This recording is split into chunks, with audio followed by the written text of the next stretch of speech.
Good morning, everybody. Schuyler Callihan here with Mountaineers Now. This is Between the Ears. In the last couple of days, we've been talking about the NCAA transfer portal, and that's not going to change here today. I've talked a lot about kind of what West Virginia needs to do, maybe some areas they need to focus on. And today, again, the one thing I've also kind of mentioned really a lot the last 2 days has been the need to build a stronger foundation or a stronger membership with the Country Roads Trust. And the one thing I'm gonna really kind of hone in on today is the folks that say I'm not going to support Neil Brown because the product is not good. It's not been good. That's purely your own opinion. I think a lot of people within this fan base will take an 8-win season. Yes, 9, 10, 11 wins would be great, but if you look over the history of West Virginia football, those kinds of seasons don't happen very often. It's more around your 6, 7, 8-ish.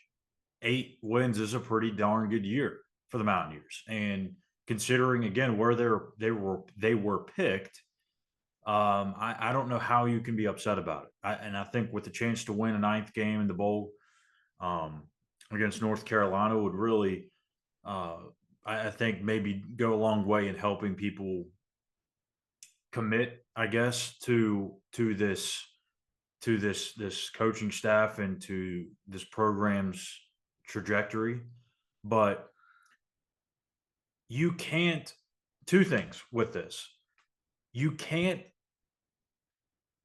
just hop on board when things are great, right? When you go through those years where you win 33 games in 3 years with Pat White, where you go and you have the Orange Bowl year with Geno Smith and Tavon Austin, or you have the start to the year like they did in 2018 with Will Grier, and they made it all the way up into the top, I think, 6 of the playoff ranking, and then just go away. That's not how this works. Okay, that would be what you define as a bandwagon fan. You have to be on there for the good and the bad, and you've got to also now help get this team out of what you may define as the bad and into the good. So again, everyone's kind of perspective on this is different. An 8-win season could be great to some, it could be average to some, it could be below average. But for the first time in the history of college sports, fans are now able to help change the future of their program. By donating to the trust, you are helping create a bigger money pool for the coaches to essentially offer. Again, they can't technically handle the money, but they can offer that as a resource for these players. You want bigger players, again, like I mentioned yesterday with the FCS thing. If you want those Power 5 transfers, those Power 5 starters, those proven Power 5 starters, you got to have money. If you don't, you're going to be banking on some G5 guys, some D2, some FCS. That's going to be kind of the makeup of who you're targeting. So you can't just rely on them figuring it out without any help. You've got to be able to help by donating. And if you can't donate, spreading the word. And for those that can donate, for them to take part. Because the reality of it is, this thing is only going to be as good as the trust is. This football team, this basketball team, this is every sport that the trust deals with. So again, and that's my second point here. Even if you're not a believer in Neil Brown, this goes to the soccer team that's playing in the College Cup. This goes to the women's basketball team who is undefeated and just beat a top 25 Penn State team. This goes to the baseball team who will be changing over from Randy Mazey after this season, but have had a lot of success. They just won the Big 12 conference, a share of it last year. They're going to have potentially the number 1 overall pick in J.J. Weatherholt. This goes all across the board. a women's soccer program that has been successful for many years under Nikki Izzo-Brown.